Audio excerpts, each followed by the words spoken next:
Okay, so this is just a very quick tutorial on how to use Audacity to do basic editing if you're making a podcast. So the first thing to do if you're at York St John University is to open Apps Anywhere and launch Audacity.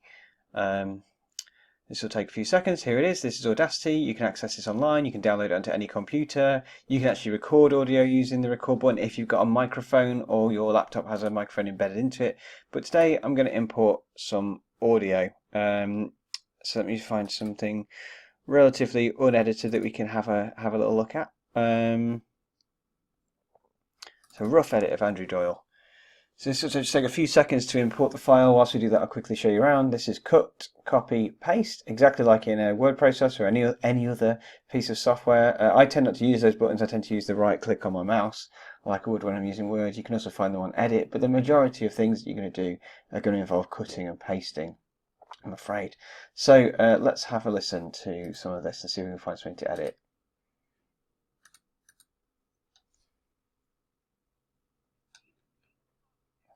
That's just an entertaining piece of the podcast. There's not really much editing now. What else is going on?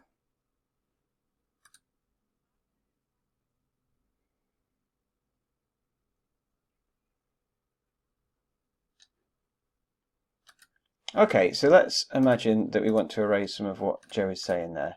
So let's listen again.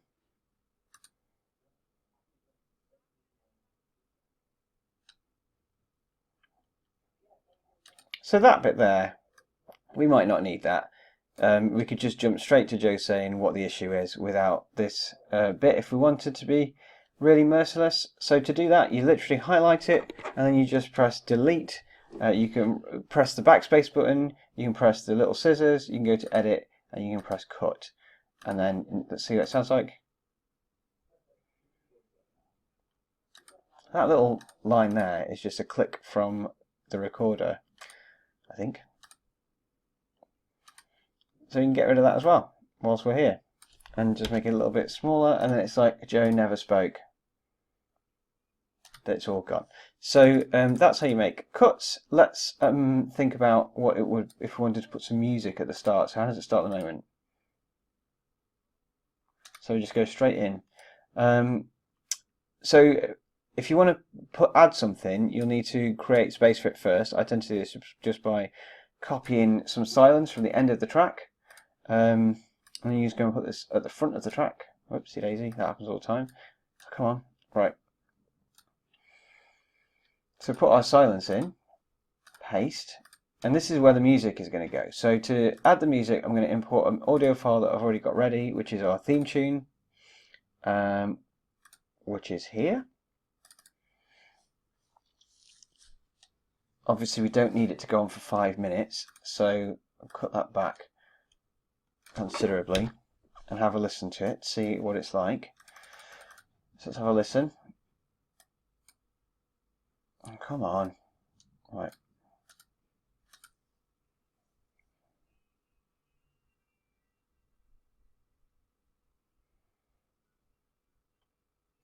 Okay, that's probably enough. So delete this blank space at the start.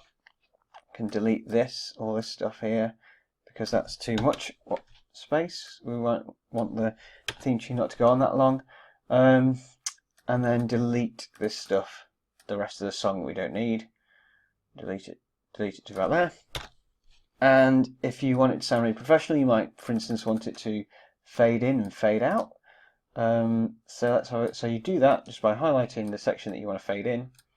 So that's quite a 3 seconds of fade. And go to effects, and there's all kinds of effects here to play with, and just fade in and then fade out. And if you want it to sound really professional, you might want the talking, I think that's just nothing, is it? Yeah, you might want the talking to come in over the top of the music. So let's have a listen to that.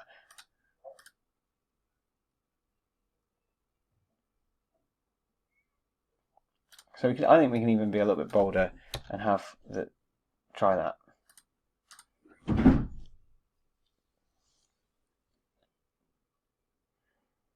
There you go, just like Radio 4.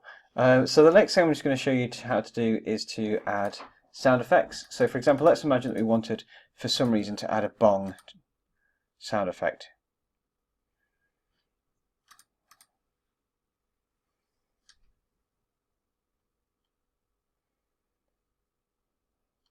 So let's imagine we want, for some reason, I don't know why, to add a sound effect in there, like a bonging sound, like someone banging on a bell. So the first thing we need to do again is we'll make a note of where we want it to go. So it's about 8.31, and then import the audio. It's going to put it in a new track right at the bottom, which is a bit annoying. We'll put the bong sound effects in, and it's all the way down here. Look, it's only a second, and it's down here. So I'm going to check the sound effect. And the reason we can't hear it is because this music is playing from the track we already created, so we can just temporarily mute that and mute that so we can listen to the sound effect in isolation. So let's have a listen. Yep, that's perfect. That's exactly what I expect it to be. So we can cut that now. Don't need this track anymore, so we can delete that. And then can anyone remember where I said we were going to put it? I've forgotten. So I think, oh shoot, don't do that. If you accidentally remove a track, you can undo it. I meant to unmute it. I think it was about 8, wasn't it? About 8 minutes in. 8.1 was it or something? Let's just go and put it there anyway. So let's imagine that I always intended for it to go here. So we'll just paste it in there.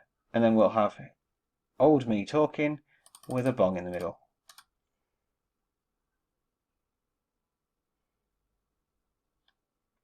So that's one way to do it. You might instead... Okay, so that's what I mean. We have to. So let's take that back out again. You might want that bong going on in the background for whatever reason. So for that, if you want it to be talking over the top, you can just put it in this other track, and then when you play it, and that's how you do a sound effect. So that's most of the functions you'll ever actually need, I think, unless you're doing anything especially sophisticated. So once you've done all that, you just export it. Then you can export it as any one of these files. Tend to export it as an MP3, and then you'll be invited to save it. So I'll save this as PPP demo, and it will then give you a bunch of options. It says, so this is multiple tracks. These are going to be mixed down as just one track. Yes, that's fine. And then you fill in all these informations, and this is, so for example, if someone is listening to it on iTunes, this will be the information that they get about the names of the track and the album and stuff. So it's quite important to fill that in if you're interested in people knowing what it is they're listening to. And you press OK, and it oftentimes takes a long time to export. So I won't bore you any further by making you sit through that.